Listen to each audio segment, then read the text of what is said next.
অনেক দিন ধরে ভাবছিলাম যে একটু তিতো শাক খাবো। তারপরে বাড়িতে ভাবছি যে মাছের মাথা আছে যখন, তাহলে ওইটা দিয়ে তিতো শাক বানালে তো ভালো হয়। তারপরে তিতো শাক, বেগুন, কুমড়ো আর মাছের মাথা দিয়ে একটু তিতো শাক বানাচ্ছিলাম। তো আর একটা কথা কি জানো, তিতো শাক বানাতে গেলে বলে এতে ঝাল টাল দেয় না, কিন্তু আমি একটু না শুকনো ঝাল না দিলে, আমার ওই গন্ধটা না আসলে আমার আবার ভালো লাগে না। তো এর জন্য আমি এই শুকনো ঝাল এর সঙ্গে অ্যাড করি। তারপরে ভাবলাম যে নুন নেই, নুনটা তো নিয়ে আসতে হবে, নইলে রাঁধবো কী দিয়ে। তারপরে দোকানে চলে গেলাম নুনটা আনতে। নমস্কার এভরিওয়ান, ছোট্ট ফ্যামিলির মিষ্টি ব্লগে অনেক মানুষ আছে যারা পেছনে কথা বলে, তারা পেছনেই থাকে বস, আমি সামনে চলি বলেই তাদের চোখে লাগে। সমালোচনা তাদের কাজ, সফলতা আমার জবাব। বাজে কথা যারা বলে তাদের নেই কোনো মান, আমার চুপ থাকাটাই তাদের সবচেয়ে বড় অপমান। আমাকে নিয়ে হাসো ভালোই তো লাগে, যারা আমাকে থামাতে চাও তারাই হারে শেষে।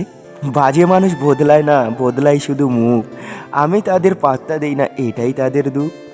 পেছনে ঘেউ ঘেউ করলে সিংহ থামে না, তাই আমার পথে কুকুর ডাকলেও আমি ঘাবড়াই না।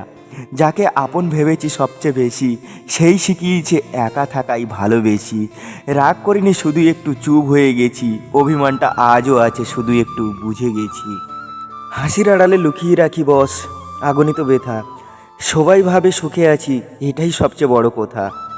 নিজের কিছু লোক বলে তাদের ছেলেটা দেখ আজ কী করছে, আর তুই দেখ কী করছিস।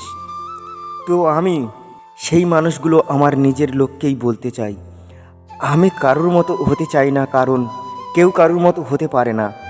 আমার পথ আমি নিজেই বানাই, তাই কারোর অনুমতির দরকার হয় না। কারোর সঙ্গে কারোর তুলনা করলে সেটা কি সম্ভব?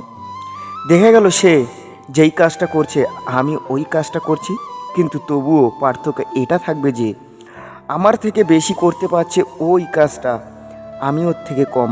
আবার দেখা গেল আমি ওর থেকে ওই কাজটা বেশি করতে পারছি, ও আমার থেকে কম। পার্থক্য এটাই থাকবে। তো চলো, দেখা হচ্ছে আবার কোনো পরের ব্লগ ভিডিওয়।